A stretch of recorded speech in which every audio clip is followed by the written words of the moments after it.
Bonjour, alors je vais vous expliquer dans cette petite vidéo qui correspond toujours au TD6 comment est-ce qu'on répond à la question 6 qui indique en utilisant un filtre avancé établir la liste des adhérents garçons qui habitent Lyon et des filles qui habitent Paris ou Lille.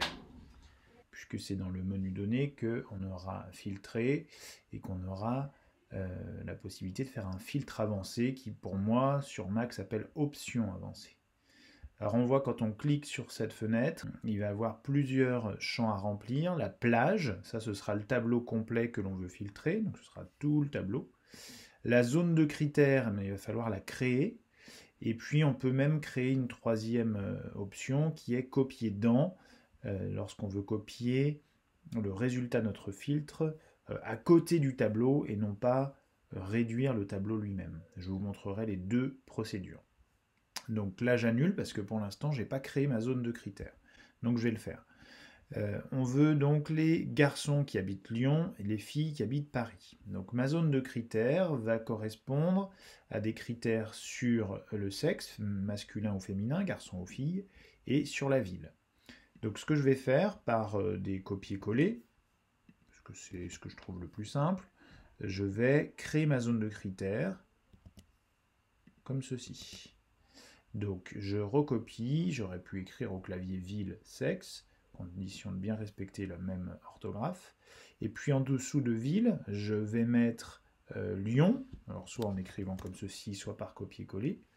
Et le sexe, on a dit qu'on voulait les garçons, donc ce sera la lettre M. On voudra dans la ville de Paris les filles, et dans la ville de Lille, les filles également. Voilà. Ça, c'est ce qu'on va appeler ma zone de critères. Et puis, je peux également prévoir un petit peu en dessous la zone dans laquelle je vais copier les résultats de mon filtre. Donc, imaginons que je souhaite obtenir juste le nom, prénom, adresse, ville, code postal, sexe, mais l'âge et la cotisation ne m'intéressent pas, imaginons. Hein.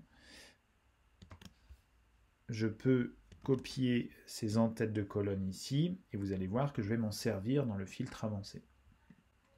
Donc maintenant que j'ai créé cette zone de critères et cette zone de réception, je vais l'appeler comme ça, c'est parti pour le filtre avancé. Donc je me positionne à l'intérieur de mon tableau et cliquer sur option avancée. Donc on voit que la plage sélectionnée apparaît en surbrillance ici en vert. Maintenant, la zone de critères correspond à ce tableau que j'ai créé.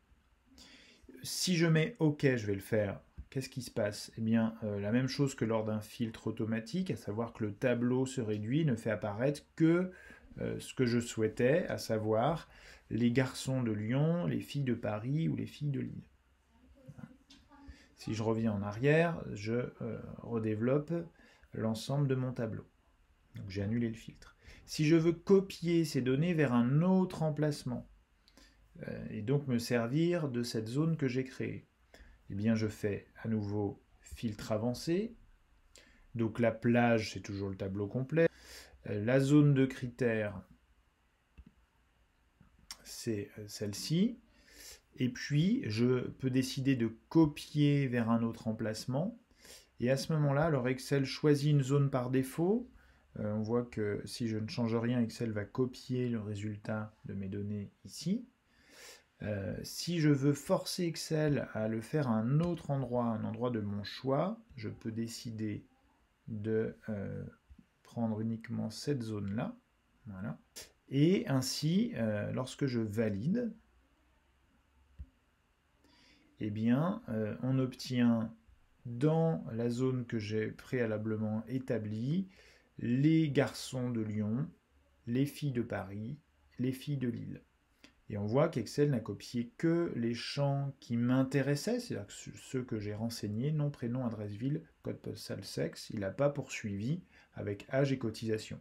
Donc ça peut être intéressant dans le cadre de grands tableaux d'aller filtrer et copier uniquement les données qui nous intéressent. Voilà comment on procède pour faire un filtre avancé. Comme c'est un peu difficile, je vous fais le deuxième exemple également. Donc la liste des villes où habitent les adhérents qui n'ont pas payé la cotisation. Donc de nouveau, je vais faire d'abord une zone de critères. La zone de critères concernera uniquement la cotisation. Et uniquement ceux qui n'ont pas payé, donc ceux pour lesquels il est indiqué non. Et puis, moi, je veux pas forcément la liste de tous les adhérents, je veux simplement la liste des villes, si vous regardez l'énoncé. Donc la liste des villes, voilà, ce sera la zone de réception. Donc une fois que j'ai créé ceci, eh bien je peux faire mon filtre avancé, donc option avancée. C'est toujours le grand tableau que je veux filtrer. Je vais le copier vers un autre emplacement. Ma zone de critères a changé, donc il faut maintenant choisir cette zone-là, pour zone de critères. Et puis, dans copier dans, je vais aller sélectionner uniquement ville que j'ai collée ici. Et puis, et c'est là une petite astuce supplémentaire, je vais cocher cette case extraction sans doublon. Si je ne le fais pas, je vais avoir plusieurs fois de suite la même ville qui va apparaître. Et ce n'est pas forcément ce que je souhaite. Je veux simplement une liste la plus réduite possible des villes, des adhérents qui n'ont pas payé. Donc je valide. Et vous voyez qu'on obtient Paris, Bourgoin, Villeurbanne, Aubagne, Nantes, Toulon, Lille, Lyon. Ce sont les seules villes pour lesquelles il y a des adhérents qui n'ont pas payé. Voilà, c'est tout pour cette petite explication sur les filtres avancés. J'espère qu'elle vous aura été utile.